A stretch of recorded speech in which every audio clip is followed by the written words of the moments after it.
Good morning सगळ्यांना. आज ना खूप लवकर उठले होते, तरी पण 7:30-8 वाजले असेल.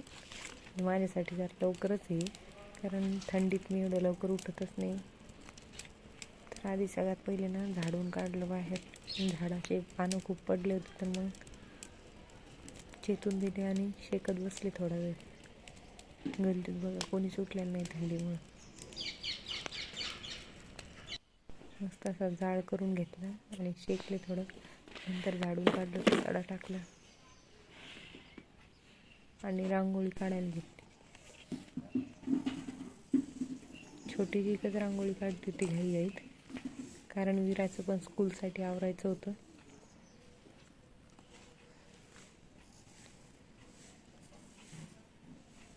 रांगोळी काढायला मला खूप आवडायची पहिले, पण आता होतच नाही काढणं.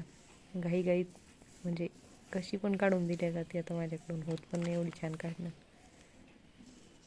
खरंच बेबी झाल्यानंतरची लाईफ खूपच वेगळी असते. ज्या गोष्टीत इंटरेस्ट असतो त्या गोष्टीला वेळ पण द्यायला भेटत नाही. घाईघाईत काढली कशी तरी. आणि हे रांगोळीच्या वरती मी नेहमीच काढत असते. मला हे काढल्याने छान वाटतं.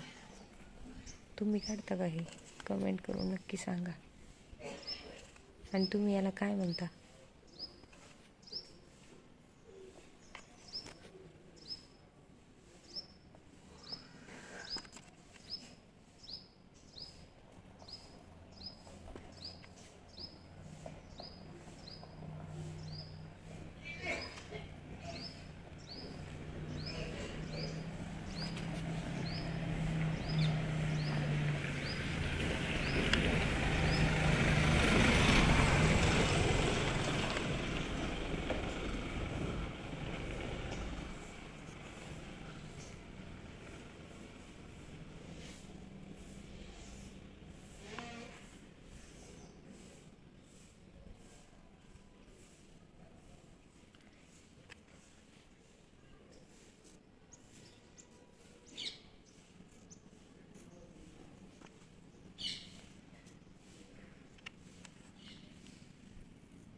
आम्ही ना एरवी गॅसवरच पाणी ठेवत असतो गरम करायला, पण ना आज चूल आणली होती, गावाकडे गेलो होतो गावाकडून, आणि चुलीत पाणी ठेवलं. तर खरंच गावाकडचीच फिलिंग येत होती. मग हे आवरलं आणि आत गेले तर आमचे दोन्ही पण वादळ झोपलेले होते, म्हणूनच एवढी शांतता होती.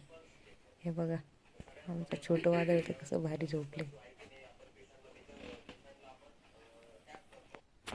खूप घाईघाईत विराच्या स्कूलमध्ये डान्सच्या प्रॅक्टिससाठी चालले होते. आज आवरलंच नाही, खूप उशीर झाला. चला मी तुम्हाला दाखवते स्कूलमध्ये गेल्यावर.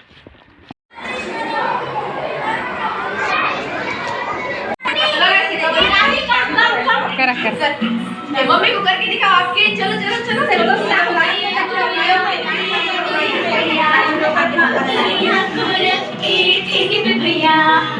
सुख दुख को खूटी बेटाएंगे बाप रोटी जैसी से नाचे हम सादा भैया, हम तो ऐसे भैया, हम तो ऐसे भैया, ये अपना फैशन है भैया. कर ना बाळा, कर ना.